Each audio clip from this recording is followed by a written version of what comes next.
Hello everyone, this is Michael Mirdad here. This is our Friday night Spiritual Insights with Michael Mirdad. We do this every Friday live at 5:30. We also have presentations you can enjoy if you want to join us at around 10 o'clock, and it's Arizona time. Please remember that. Arizona time, 10 o'clock from Unity of Sedona. We do a live presentation. It's our Sacred Sunday services from Unity of Sedona. Now, earlier today, I was on our other program. It's 5 days a week we usually do, or it'll be Monday through Thursday starting next week. Monday through Thursday, Edenshire Live on Zoom. Edenshire is this beautiful, it's almost like a daily conference, mini conference that you can join us and check out different hosts, different topics from herbology to stones, work with stones, healing, emotional work, spiritual work, poetry, all kinds of different topics. So you can join us. But earlier in that program today, several hours ago, someone asked they asked if I would talk today, during this evening, on the topic of ancestral healing and as well as ancestral wounding for that matter. So let's talk about the effects of ancestral healing and the pros and cons. So just briefly, different people have different ideas about the whole ancestral. What you don't want to do is think in terms of fate. I'm fated, my ancestral message, memories, patterns, programming fates me to something. It doesn't at all. However, feeling fated to it, stuck in it, bound by it, is probably part of the feelings, the emotions and the feelings you have to work on healing. It could be like if I feel held back by, bound by ancestral issues, healing that, releasing that is probably the very thing I need to do. So, it's pretty cool if you think about it, working on these things, at a new level. The courage to step up and do something like that. The courage to, to say, you know what, I'm just going to do whatever healing's necessary. I'm just going to step into it, whether it's ancestral, whether it's my past lives, childhood, whatever it happens to be. But here's how this kind of goes. Our soul moves, as we call it, journeys from lifetime to lifetime. Our soul moves and grooves through this universe. Our soul believes it has separated from the one spirit we all share in God. So our soul thinks it's split off, sort of splintered off, and is now on a journey. We can say it's a journey of infinite learning, a journey of healing, whatever. But the point is, no matter how you dress it up, the soul, when it one day remembers that it's actually spirit, it won't believe it needs to learn or heal anything. It'll recognize it is all things, all that can be. And all that can ever truly be is God, love. So, that's the great news. Only love really exists. So we think in terms of, okay, I've got stuff from the past, stuff that pressing in on me to heal. How do I keep track of it? You don't have to. Remember to surrender to the Holy Spirit of God to help you heal what you need to heal. And it'll know what to take you to, bring you to. You don't have to do your time like you're in prison. I'm going to put 10 years into inner child work. I'm going to do 10 years into ancestral work. Your head telling you how much you need to heal, how fast you need to heal it, and how many times you have to work through it, that's not going to help you. Instead, relax, give it to God, and a day at a time. That said, still, we do play a part. We do get involved. We do play a part in all of this. And so, think in terms of, my family's got certain patterns. It could be they're warriors. It could be that they're very missionary, you can just feel like they're all very nuns and priests kind of vibe to them. It could be we're very piratey. It could be whatever, sort of vibes. Just total dysfunction, addiction, rampant addiction, codependence. Whatever you see going on as a pattern. It could be also nurturing, love of animals, whatever you see as these patterns, you could say isn't just coincidental, obviously, not just karmic, chances are we could say, quite honestly, that this is all also ancestral. So my soul knows what I need to work on. My soul journeys, it carries me to places where I can work, should work, need to work, whatever you might think it to be. But whatever the soul believes also attracts just the right genetic code in a family to play out what you need. For example, again, if I as a soul need to work on warrior issues, when I say work on, I don't mean they're necessarily negative. It could be that I'm feeling very warrior-like and that feels good to me perhaps. Whatever it is, if there's warrior energy, I had to find a family with just the right astrological, numerological, and also genetic code for me to come into, land, and zip it up and wear it as an energy. So you might say, well, ancestral codes, what if I don't like some of those ancestral codes? You probably don't like some of them. That's quite understandable. It's inconvenient, it's all kinds of things, but it's understandable too. Think about these in a way that empowers you instead of, I have to. Oh, it's ancestral code, I have to heal. No, you get to. You don't have to. Stay in the dysfunction. If it's a dysfunctional code, stay in the dysfunction. Oh, I don't want to. Well, then you get to heal it. So welcome that and see it as a positive, and then let's go for it. Let's go into the healing. And what's amazing is, well, how do I go and heal all my ancestral issues? How do I track them down? You use, ayahuasca, and people do some of that. You do some breath work. There's all kinds of things that help you get to those kinds of places, but you don't have to use any of those. As you heal, it's already happening, especially if you surrender your life and your healing to the Holy Spirit, which is the Divine Mother. So it's like saying, Mother, I'm ready. I'm ready, Divine Mother, to do some work, to do some healing. And she'll know exactly what direction you need to go. We need to go a little here. We need to do a little of that. Well, let's only do a little of this for now. Then let's back off and go over here. She knows just how to massage the situations. She knows just how much to work you here and then work you there. It's pretty amazing when you think about it. That said, when it's time and you're doing some deeper work, ancestral, let's say, kind of work, there are a couple of really important things that happen and very powerful things that happen. But one of them is, as I'm shifting gears, as I'm kind of deepening my healing, I don't want to think too much about, I'm going to go heal a bunch of old ancestral stuff while today I'm still totally dysfunctional. Try to heal you today and where you're at today and what is brought before you today. It doesn't mean you can't also work ancestral or inner child work. That's fine. But don't do any of the old work and not address today's issues. Because the now moment, the present moment, is where the most powerful healing, technically any healing, has to happen now. But the most powerful healing happens through the now. Because the now can unravel my tensions about the future, and it can unravel my tensions about the past.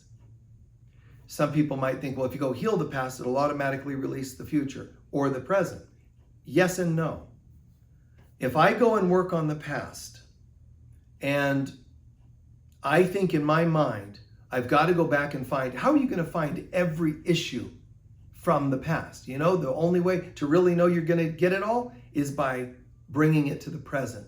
When I go looking in the past to do work, ancestral or otherwise, if I go in the past looking for the work, I'm not going to be as effective as if I start to bring the stuff of the past to the present. It sounds kind of strange, almost paradoxical, but it isn't. This is very important truth. Basically, I need to bring all of my fears of the future and my wounds of the past, I need to bring them to the present. So right now I'm breathing and I'm welcoming them in so that in this moment I can release them. You don't just go back to the past, tell somebody what you think of them and call it released. What you did was you got dragged back to the past. And so in the context of ancestral work, it's not really going to ultimately do you your highest good for you to, let's call it, obsess on the things of the past, to obsess on what happened and didn't happen, what worked, what didn't work. Instead, how can I see it affecting my life today? I call this tracking. I look at what's not working today, I track it back, but I don't lose sight of today. I track it back and I say, wow, instead of there's the causation over there, I say, this is a pattern. Because whatever's going wrong in my life today always has a thread, a pattern going on. So I'm not going to heal just one of those issues or blame one of the people involved in those issues. What I am going to do is see the whole pattern and today make a healthy choice to say, I am going to own this pattern is in me, plays out in and through me, and I'm going to release that pattern to spirit, but forever. The whole pattern, past, present, future, anything related to that pattern. So when you're doing ancestral work, what's amazing is, for example, I could say, there's this constant attracting of conflict, drama and conflict. At work, there's drama and conflict. At home, there's drama and conflict. My family, drama and conflict. Partnerships, friendships, just so much of that. Because you're carrying this warrior energy, let's say. The warrior that never rests, just always wanting to butt heads. It's almost like being, triple Aries or whatever, no offense if you're a triple Aries, but lots of headstrong energy. So, you're just going, we want to butt heads. So at some point you could go, oh, well, this is all ancestral stuff. Technically blaming. Well, it's not going to heal you just to label it ancestral. But what is possibly true is, instead of being a victim to the ancestral, say to yourself, well, you know what? This is interesting because I can see how if I track my stuff, today's conflict, I can see several layers of conflict throughout my life. That's called a pattern. So I can see this pattern of conflict now. I get it, totally get it. Wow, this is pretty trippy, man, to be able to go, whoa, this whole thing, right? Really, it's empowering, but it can also be deflating when you see some stuff you don't like to see. However, you go, oh, wow, wait a minute. This is like this warrior, this fighter, always on the defense, always on the offense, and fight. And you can say, oh, God. And now you go into the victim, accidentally or on purpose. Oh, it's my ancestral. Oh, I've got to see a special healer to help me clear this ancestral stuff of that terrible family, ancestral, karmic, genetic energy. Well, that's fine, but that's not the highest perspective of it. So picture instead. I can see where this is a pattern of mine. And if I bring the whole pattern, not me back to blaming someone over here, bring the whole pattern to me right now and shift my perspective. I'm going to shift into, I get it. This is an old pattern of mine, and I'm going to surrender this to spirit. What's going to happen is, as I surrender this to God, all of this wiring, karmic cords, neurology, the neurological wiring, all this different wiring is going to get cut. And I'm going to be sort of like released and free in the present. I'm going to be like, oh, okay, look at that. It's like an expansive energy. Now that's really cool. It really is. That's called healing. It's called miracle. Holy instant in A Course in Miracles. This amazing moment of shifting takes place. That's cool. But in the context of ancestral stuff, here's what also happens. Because genetic codes carry intelligence, it carries almost like you could call it a virtual version of, or a wireless version of communication. My genetics have a frequency that communicates with anyone I'm connected to genetically. So, if I do some healing within myself, if I do some healing, the intelligence within these genetics, this system of communication, my network sends out to all other genetic connections, anybody in my genetic code connection, people, family members, obviously, but it could be ancestors from 100 years ago, 10,000 years ago. Anyone who has any of those connections, the wires. Yes, the cords are more like pacts and agreements and with contracts. I'm not just talking about those kinds of cords. I'm talking about neurological cords, but I'm also talking about frequency connections. So my consciousness, when I have a healing, it goes, oh my goodness, a healing just took place. And then it sends that out to everyone else within my genetic code. Kind of like the phone tree, that sort of thing. It sends it out. So my descendants, my ancestors, everybody's going to have this wave come through. What was that? Well, I don't know. It was kind of a weird sensation. Somebody lived 100 years ago, 1,000 years, they're going to be scratching. That was weird. Wonder what that was. I kind of had this funny, odd tingling feeling. It's because you did some healing work, and you're going to, even going back in time, your healings today will actually go back in time and change people then, and it'll go forward in time and change people in the future. And it's because I have karmic connections with family members, perhaps, or my own karma about warrior and whatever, and they just simply played the vessel for me to come into. So I came in, landed, and then I'm now communicating to that code, not just to family, but to the human race. Here's one person that woke up and cleared that thing, genetic, whatever type it is. It'll be warrior codes or low self-worth, whatever the thing is that was in my genetics. I came into a family that has no self-worth, they have no money. But now as I heal, I download into that thread of genetics, I downloaded a healing. I brought prosperity to my family genetics. And it goes beyond family genetics. Because my family that I'm connecting this download to, they're also marrying, interacting with, there's energy exchange with anybody they make love to. There's any energy exchange between people, teammates at school that they feel a strong connection with. It's not going to just be genetic. The healing I do today will go and it will download into people that aren't even connected to us genetically. But first and foremost, ancestral healing is about us doing healing, and it sends it back in time, forward in time, and into the present time. Okay? Does it perfectly.